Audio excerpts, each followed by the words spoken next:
उत्तर प्रदेश समेत 5 राज्यों में होने वाले विधानसभा चुनाव को लेकर दिल्ली में बीजेपी की कार्यकारिणी की अहम बैठक हुई। इस बैठक में पीएम मोदी, गृह मंत्री अमित शाह और बीजेपी के राष्ट्रीय अध्यक्ष जेपी नड्डा समेत तमाम बड़े नेता शामिल हुए। 5 राज्यों में चुनाव होने वाले हैं और इसी को लेकर आज बीजेपी का ये मंथन चल रहा है। राष्ट्रीय कार्यकारिणी को पीएम मोदी ने संबोधित भी किया। इस बैठक की खास बात यह रही कि इसमें सभी चुनावी राज्यों के सीएम को बोलने का मौका दिया गया। तो उसी का फायदा उठाते हुए यूपी के सीएम योगी आदित्यनाथ ने केंद्र सरकार की नीतियों की तारीफ की। पीएम मोदी ने भी बैठक को संबोधित किया और बैठक में कोरोना काल में मोदी सरकार के कामकाज की तारीफ की गई। जल्द ही 5 बड़े राज्यों में विधानसभा चुनाव होने वाले हैं और इससे पहले आज बीजेपी की राष्ट्रीय कार्यकारिणी बैठक थी राजधानी दिल्ली में और उसमें पीएम मोदी समेत गृह मंत्री अमित शाह, जेपी नड्डा, सब बड़े नेता भारतीय जनता पार्टी के मौजूद थे। और सबसे बड़ी बात यह थी कि जितने भी राज्यों में चुनाव होने वाले हैं उन सभी के राज्यों के मुख्यमंत्रियों को बोलने का मौका दिया गया।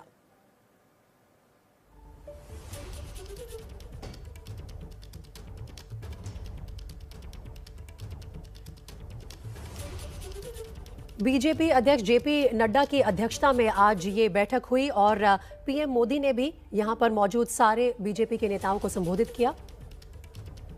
प्रधानमंत्री जी की दूरदृष्टि के कारण संपूर्ण यूरोप की आबादी लगभग 75 करोड़ है, 750 मिलियन है पूरा यूरोप की। और भारत में प्रधानमंत्री जी ने 2020 मई से अब की छठ पर्व तक 2021 नवंबर तक मनुष्य इतिहास में सबसे बड़ा फूड प्रोग्राम चलाई। इस प्रकार की व्यवस्था के कारण आज देश की अर्थनीति पुनः पटरी पे आने लगा है। किसानों के बारे में अनेक लोग अनेक बात कह रहे हैं, लेकिन मैं तथ्यों के आधार पे कहूं, जब 2014 में हम लोग जिम्मेवारी संभाले, किसानों के खाते में सिर्फ 23,000 करोड़ रुपया की व्यय की व्यवस्था थी बजट में। अभी अभी वित्त मंत्री जी ने जो पिछले बार बजट स्थापित किया, वो एक्सपेंडिचर अमाउंट व्यय की व्यवस्था 1,23,000 करोड़ तक पहुंची है। चलिए सीधा चलते हैं मेरे सहयोगी नीरज पांडे के पास जो इस वक्त हमारे साथ लाइव जुड़ रहे हैं बुलेटिन में। नीरज, आज बीजेपी की इस राष्ट्रीय कार्यकारिणी बैठक की हाइलाइट्स क्या रही, क्या बड़े मुद्दे थे जिन पर चर्चा हुई? देखिए, 4 प्रमुख मुद्दे हैं इसमें। सबसे बड़ी चीज़ है कोरोना और कोरोना काल के दौरान भारतीय केंद्र सरकार ने जो वैक्सीन का इजाद किया और 100 करोड़ से ज़्यादा लोगों को वैक्सीनेशन, 100 करोड़ से ज़्यादा डोज वैक्सीनेशन के हो गए। इस पर ये सबसे बड़ा इशू रहा और इसको लेकर प्रधानमंत्री को पार्टी की तरफ से धन्यवाद भी दिया गया और आगे भविष्य में जिस तरह से सरकार काम कर रही है उस पर जो है बधाई भी दी गई। दूसरी जो सबसे बड़ा विषय रहा वो पश्चिम बंगाल रहा। पश्चिम बंगाल के वायलेंस को आज की बैठक में बहुत प्रमुखता से उठाया गया। और जो तीसरी जो सबसे बड़ी चीज है वो है उत्तर प्रदेश समेत जो 5 राज्यों में विधानसभा चुनाव होने हैं। इस विधानसभा चुनाव को लेकर इसीलिए जो मुख्यमंत्री थे, चाहे मुख्यमंत्री योगी आदित्यनाथ हो, चाहे पुष्कर सिंह धामी हो, चाहे प्रमोद सावंत, इन सबको आज की कार्यकारिणी में बोलने का मौका दिया गया और बाकायदा योगी आदित्यनाथ से राजनीतिक प्रस्ताव पेश कराया गया। योगी आदित्यनाथ ने उत्तर प्रदेश सरकार के कामकाज की यहाँ पर का जिक्र किया, प्लस केंद्र सरकार के सहयोग का जिक्र किया और फ्यूचर में क्या कुछ करना है इसका भी यहाँ पे जिक्र किया गया। तो 3 जो ये सबसे प्रमुख मुद्दे रहे और जो चौथी जो सबसे बड़ी बात रही वो ये रही कि पार्टी ने तय किया, क्योंकि पार्टी जब भी राष्ट्रीय कार्यकारिणी होती है तो पार्टी पहले की जो कार्यकारिणी की बैठक में जो एजेंडे तय होते हैं उनकी समीक्षा की जाती है और फिर आगे के रोड मैप पर चर्चा की जाती है कि आगे 1 साल का हम एजेंडा, हमारी राजनीतिक विचारधारा क्या होगी और हम कैसे आगे बढ़ेंगे। एक रोड मैप और एक एजेंडा तय होता कि अगले साल में हम ये करना है। तो 2 बहुत महत्वपूर्ण बात रही कि पिछली जो बैठक की जो बातें थी उसकी समीक्षा की गई और आगे के रोड मैप तय किए गए। और आगे के रोड मैप के लिए कहा गया कि अब तक 85% संगठन के लिहाज से 85% बूथ कमेटियां निर्धारित कर ली गई हैं। इसके अलावा जो है मन की बात की कमेटियां निर्धारित निर्धारित कर ली गई हैं और जो है पन्ना प्रमुखों की कमेटियां निर्धारित की गई हैं। नीरज, और माना आज जा इस रहा है कार्यकारिणी बैठक में तमाम बड़े नेता मौजूद थे। भारतीय जनता पार्टी के 5 राज्य जिनमें चुनाव होने हैं, उनके मुख्यमंत्री भी मौजूद थे। क्या पीएम मोदी ने भी संबोधित किया इन्हें? देखिए, पीएम मोदी के संबोधन को माना जा रहा था कि 4 बजे के बाद कभी भी संबोधन उनका शुरू हो सकता है। फिलहाल अभी तक मेरी जानकारी संबोधन शुरू नहीं हो पाया है। माना जा रहा है कि अगले कुछ मिनट बाद संबोधन शुरू हो जाएगा, क्योंकि जब मैं आपसे बात कर रहा हूं इसके ठीक 2 मिनट पहले तक जो जानकारी थी कि उत्तराखंड के मुख्यमंत्री पुष्कर सिंह धामी इस बैठक को राजनीतिक प्रस्ताव के समर्थन में संबोधित कर रहे थे। तो फिलहाल जो जिन राज्यों में चुनाव है, खासकर सबसे पहले योगी आदित्यनाथ ने इसको संबोधित किया, प्रमोद सावंत ने संबोधित किया, उत्तराखंड के मुख्यमंत्री पुष्कर सिंह धामी थोड़ी देर पहले तक संबोधित कर रहे थे। माना यह जा रहा है कि जब ये लोग संबोधित कर लेंगे उसके बाद 4:15 यानी 4:15 के बाद किसी भी समय प्रधानमंत्री नरेंद्र मोदी इस बैठक को संबोधित करना शुरू कर देंगे। ठीक है, तो हो सकता है कुछ ही देर में प्रधानमंत्री मोदी खुद संबोधित करें इस पूरी बैठक को। लेकिन इन सभी मुख्यमंत्रियों का जो 5 राज्य चुनाव जिनमें होने वाले हैं, उनके मुख्यमंत्री यहाँ मौजूद है, उन सभी को बोलने का मौका दिया। ये भी इस लिहाज से बहुत जरूरी है नीरज कि उनके साथ बैठ के ये मंथन किया जाए कि आने वाले चुनाव में मैनिफेस्टो क्या रहेगा, एजेंडा पर क्या रहेगा और वोटर के सामने क्या लेके जाएंगे। देखिए, जिन राज्यों में चुनाव है उसमें जो प्रमुख लोग हैं सब लोग लगभग अपने राज्यों से जुड़े हुए हैं। केवल उत्तर प्रदेश के मुख्यमंत्री योगी आदित्यनाथ फिजिकली आज इस बैठक में मौजूद हैं। बाकी पुष्कर सिंह धामी देहरादून से वीडियो कॉन्फ्रेंसिंग के जरिए जुड़े हुए हैं। इसके अलावा प्रमोद सावंत गोवा से वीडियो कॉन्फ्रेंसिंग के जरिए जुड़े हैं। बाकी हिमाचल प्रदेश के मुख्यमंत्री हिमाचल से जुड़े हुए हैं। पंजाब में चूंकि इनकी सरकार नहीं, तो पंजाब के जो नेता हैं वो भी पंजाब से जुड़े हुए हैं। तो आज यहाँ की जो बैठक में है वो योगी आदित्यनाथ थे। योगी आदित्यनाथ को मौका दिया गया, उन्होंने बाकायदा राजनीतिक प्रस्ताव पेश किया और राजनीतिक प्रस्ताव पेश करने के बाद उन्होंने अपनी किए गए कार्यों की चर्चा की और ये भी तय किया कि हम आगे क्या क्या करना है। उन्होंने बाकायदा पॉलिटिकल एजेंडे पर चर्चा करते हुए बताया कि केंद्र सरकार के सहयोग से राज्य सरकार ने बहुत सारे काम किए। राज्य सरकार के उन्होंने कामों को गिनाया और ये माना अपनी कार्यकारिणी की बैठक में कार्यकारिणी के सदस्यों के सामने उन्होंने इस बात को रखा कि हम अपने काम के दम पर फिर से एक बार जनता के बीच में जाएंगे और उनसे जनता से समर्थन मांगे, ये ताकि 2022 के चुनाव में वो हमें पीएम मोदी अपने संबोधन में क्या कुछ कहेंगे वो अपडेट्स लेकर भी हम वापस लौटेंगे आपके पास भी और अपने दर्शकों तक पहुंचाएंगे। फिलहाल का मामला गर्म हो गया है। दरअसल सोशल मीडिया पर एक वीडियो वायरल हो रहा है जिसमें दिवाली के दिन एक युवक बिरयानी दुकानदार को धमकी दे रहा है और गाली गलौज करता भी नजर आ रहा है। वायरल हुए इस वीडियो में कई आपत्तिजनक शब्दों का भी इस्तेमाल किया जा रहा है। वीडियो वायरल होने के बाद पुलिस हरकत में आई है और एफआईआर दर्ज कर इस मामले की जांच की जा रही है। पुलिस सीसीटीवी फुटेज और सर्वेलेंस के आधार पर आरोपी की तलाश में जुटी है। आरोपी की पहचान अब तक नहीं हो पाई है। मस्जिद है क्या ये? लोग नीचे आया तो एक ही था, मोबाइल था उसके हाथ में, वीडियो बना तो आ रहा था और बोला क्या थे, भाई तुमने दुकान की खोल रखी है, किससे परमिशन ली है? कहने लगा, गाली गलौज करने लगा, बोला मुस्लिम एरिया है ये या हिंदू एरिया, ये ऐसी बातें करने लगा और बाकी भगाया था। गाली भी बहुत दी उन्होंने, बोला जामा मस्जिद के आगे सुअर काटूंगा तो कैसा लगेगा, ये बातें कहने लगा। अभी तो कार्रवाई तो चल रही है, पुलिस वालों ने जैसे बड़ाई थाने से 6-7 भी कह जाए कि 3-4 दिन में हम इसे पकड़ लेंगे।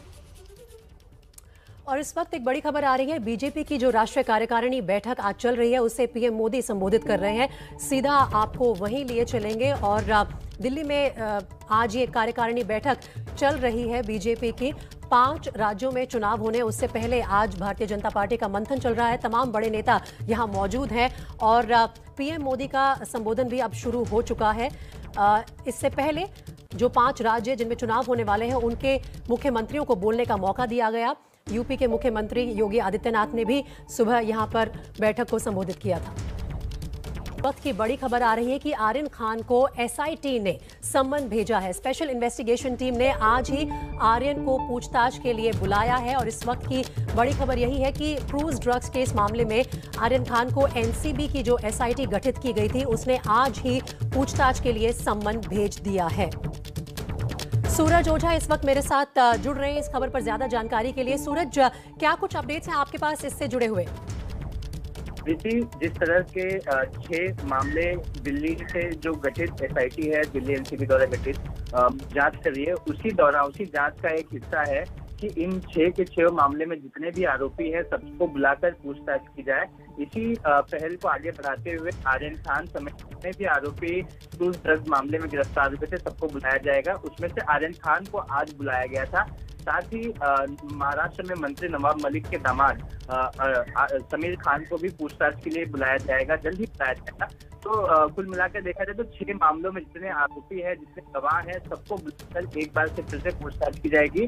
कल के दिन एनसीबी की टीम दोबारा से कॉर्डेलिया क्रूज पर गई थी। पूरे क्राइम सीन को रिक्रिएट किया गया कि छापेमारी कैसे और किस तरह से की गई थी। तो तमाम चीजों की जांच अब एसआईटी ने शुरू कर दी। जी बिल्कुल, एसआईटी ने अब जांच शुरू कर दी है सूरज, और आप बता रहे हैं कि आर्यन खान को आज ही शामिल होने के लिए कहा गया था इस पूछताछ में। तो क्या मतलब है इसका कि आज ही आर्यन खान वहां पहुंच गए पूछताछ के लिए। लेकिन इसके बीच एक और बड़ी खबर ये आ रही है कि नवाब मलिक के जो दामाद हैं समीर खान, उनको भी पूछताछ के लिए सम्मन दिया है। और सूरज ओझा अभी इसी बात का जिक्र कर रहे थे कि समीर खान को भी पूछताछ के लिए सम्मन दिया गया है।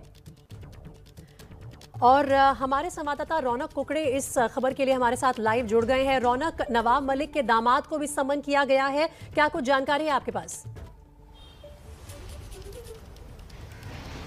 जी देखिए, जिस तरह की जानकारी सूरज दे रहे थे, निश्चित तौर पर एसआईटी जो है, जब से एसआईटी का गठन हुआ उसके बाद से ही एसआईटी इस पूरे मामले में हरकत में दिख रही है। और निश्चित तौर पर हर पहलू की जांच जो है, जितने मामलों की जांच एसआईटी कर रही है, करीबन 6 मामले, उन सभी मामलों के जो किरदार है और जो लोग हैं जिनसे वो पूछताछ करना चाहती है, ऐसे सभी लोगों को समन्स कर एक एक कर बुलाकर उनसे पूछताछ जो है वो करने की कोशिश एनसीबी कर रही है। इसी कड़ी में आज आर्यन खान को जो है वो समन किया गया है। जानकारी ये भी बताई जा रही है कि अरबाज मर्चेंट को भी समन कर एनसीबी ने पूछताछ के लिए बुलाया है। लेकिन फिलहाल ये दोनों भी एनसीबी दफ्तर नहीं पहुंचे, इस तरह की भी जानकारी सामने निकल कर आ रही है। दूसरी बात जो सूरज ने बताई कि समीर खान जो नवाब मलिक के दामाद है, उन्हें भी आने वाले वक्त में समन कर बुलाया जा सकता है। जी मुझे ये बताइए रौनक कि इस पूरे मामले में जो राजनीतिक उठापटक चल रही है वो और भी तेज हो जाएगी। नवाब मलिक के दामाद को समन किया गया है एसआईटी ने, जैसे उन्होंने काम शुरू किया।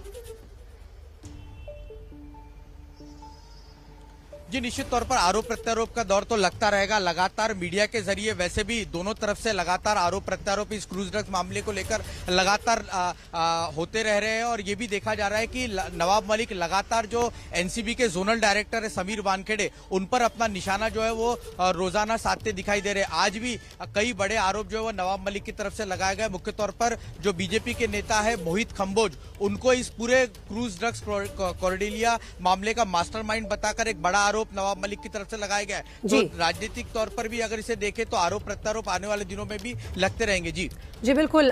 फिलहाल रौनक, इस तमाम जानकारी के लिए बहुत बहुत शुक्रिया। और साथ ही जैसा कि रौनक कह रहे थे कि आरोप प्रत्यारोप दोनों ही पक्षों के बीच चल रहे हैं। बीजेपी नेता मोहित कंबोज ने एक सुनील पाटिल का नाम लिया था ड्रग्स केस में, उन्हें मास्टरमाइंड बताया था। वो सुनील पाटिल ड्रग्स केस में चर्चा का विषय अब बने हुए हैं। उनसे एबीपी न्यूज संवाददाता रौनक कुकड़े ने एक एक्सक्लूसिव बातचीत की और अपने खिलाफ आरोपों को लेकर क्या बोले सुनील पाटिल, सुनिए इस खास बातचीत में। आर्यन खान क्रूज ड्रग्स मामले का मास्टरमाइंड सुनील पाटिल है, ये गंभीर आरोप मोहित खंबोज की ओर से लगाया गया है। बात करने के लिए हमारे साथ खुद सुनील पाटिल है। सुनील पाटिल जी, आपका एबीपी न्यूज में स्वागत है। मेरा पहला सवाल, आपको मास्टरमाइंड बताया जा रहा है, आपका इस मामले से क्या लेना देना है?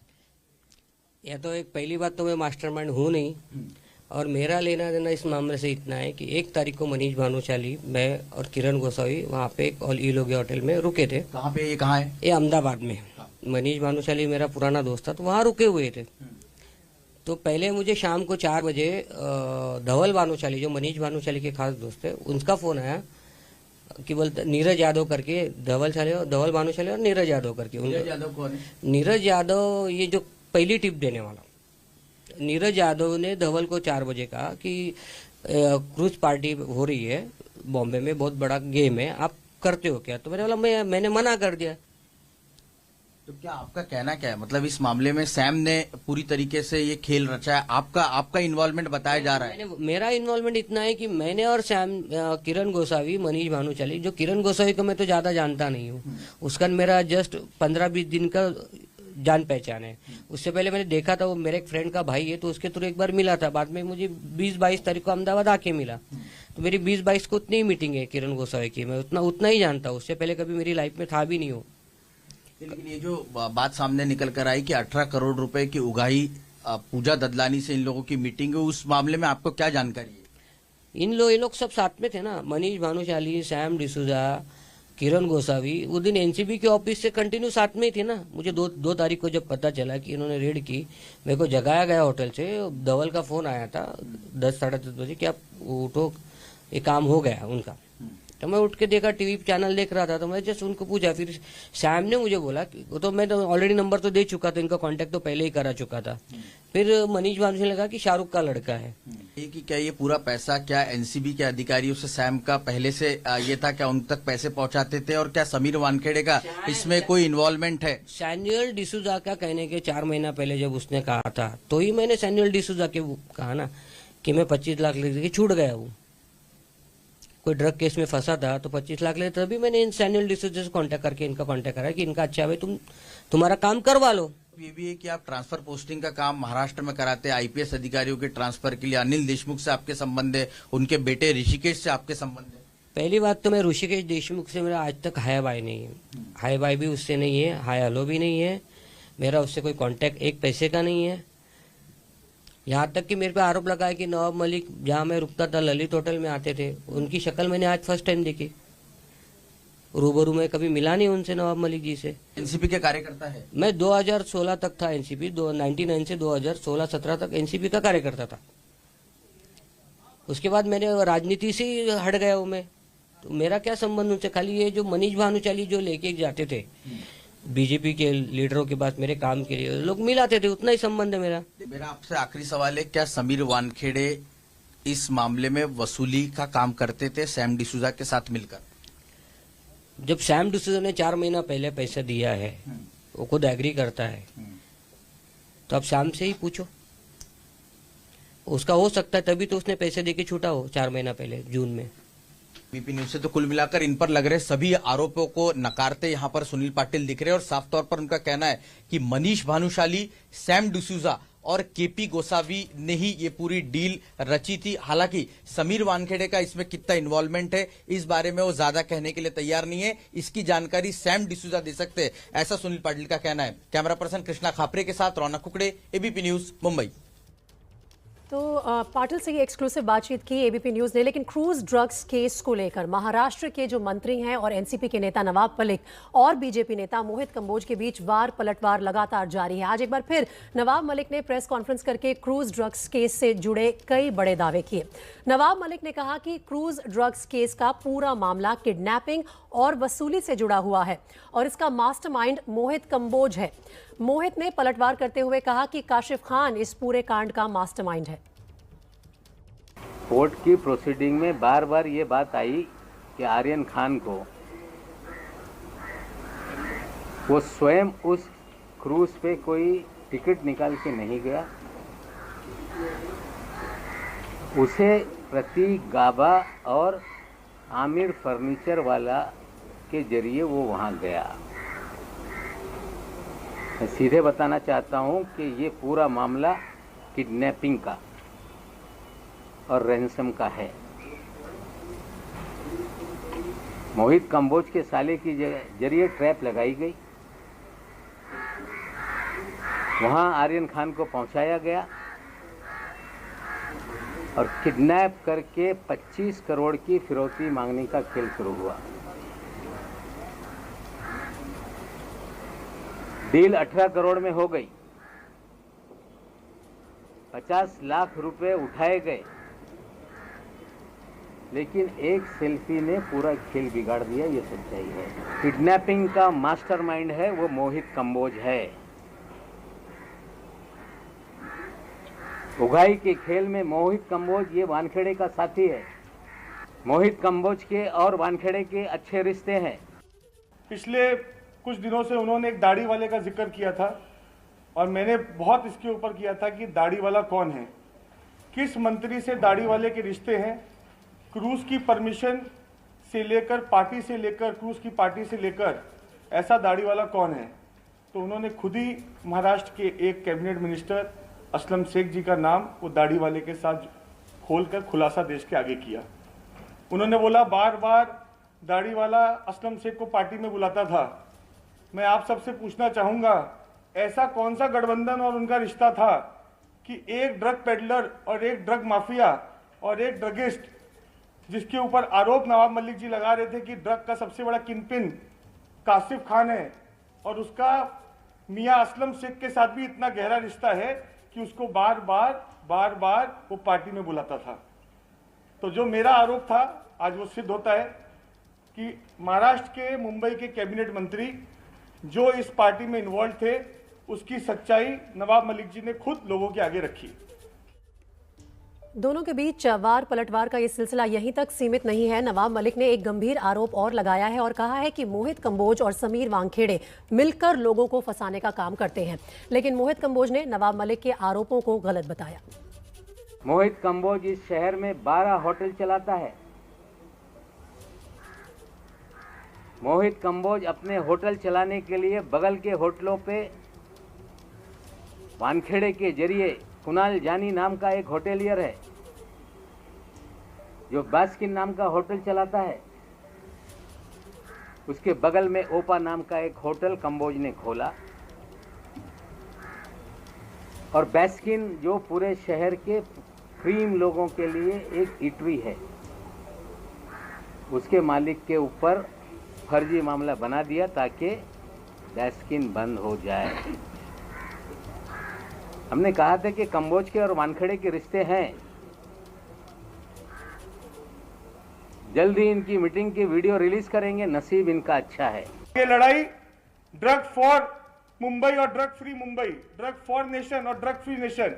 आप drug for nation, drug for Mumbai, हम ड्रग फ्री मुंबई और ड्रग फ्री नेशन के साथ हैं। अगर इसको आप हमको समीर वानखेड़े के साथ जोड़कर या नारकोटिक्स का प्रवक्ता समझते हैं तो यह आपका भूल है। आज तक जीवन में हमने ना समीर वानखेड़े की शक्ल देखी, ना उससे कोई लेना ना उससे कोई देना। आप हमेशा झूठे एलिगेशन लगाते, वीडियो की एलिगेशन लगाए, व्हाट्सएप के लगाए, फोन के लगाए, आज आपने मेरे पे लगा दिया कि इसका पूरा किंग पिन कॉन्स्पिरेसी मैंने रची। तो क्या 1 महीने से आप सो रहे थे? आज 30 दिन हो गया जब मैंने आप पे सुनील पाटिल का आपको पर्दाफाश कर दिया और पूरी राष्ट्रवादी पार्टी को मैंने ड्रग पेडलरों के साथ रिश्ते खुलासा कर दिया। कैसे गृह मंत्री मीटिंग करता था ड्रग पेडलरों के साथ, आपके क्या रिश्ते सुनील पाटिल के साथ, और ये क्या पार्टी चलती थी ललित होटल में जहां शराब शवाब कबाब और नवाब होते थे। तो आज आपकी बौखलाहट प्रेस कॉन्फ्रेंस में देखने को मिली। और आज भारतीय जनता पार्टी की राष्ट्रीय कार्यकारिणी की बैठक में पीएम मोदी ने कहा कि सेवा ही सबसे बड़ी पूजा है। इस वक्त ये बड़ी खबर आ रही है कि पीएम मोदी ने सभी को संबोधित करते हुए कहा कि कार्यकर्ताओं की तारीफ की जानी चाहिए और ये भी कहा कि कार्यकर्ताओं ने कोरोना काल में सेवा की नई संस्कृति की शुरुआत की है।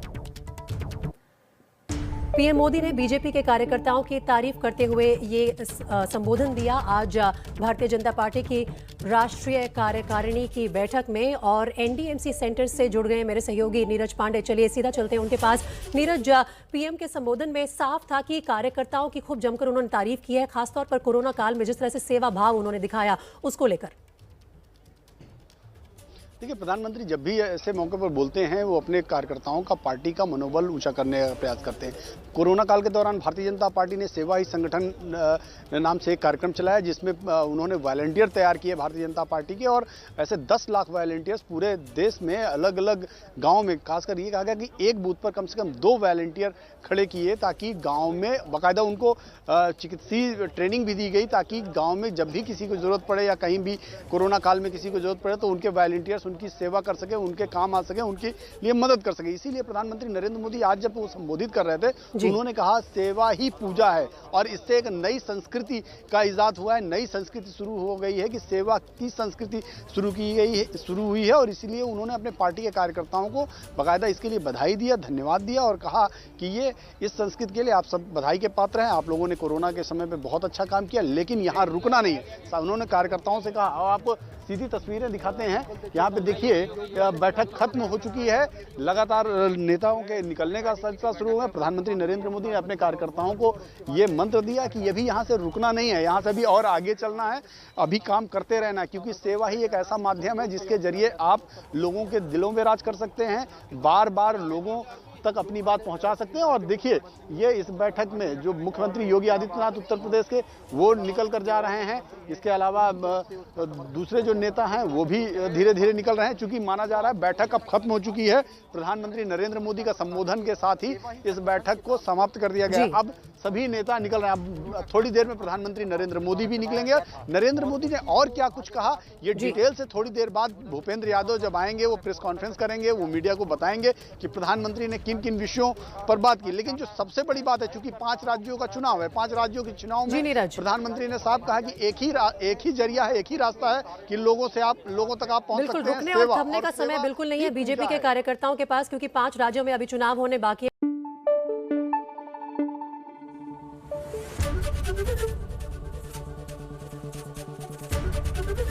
एबीपी न्यूज आपको रखे आगे।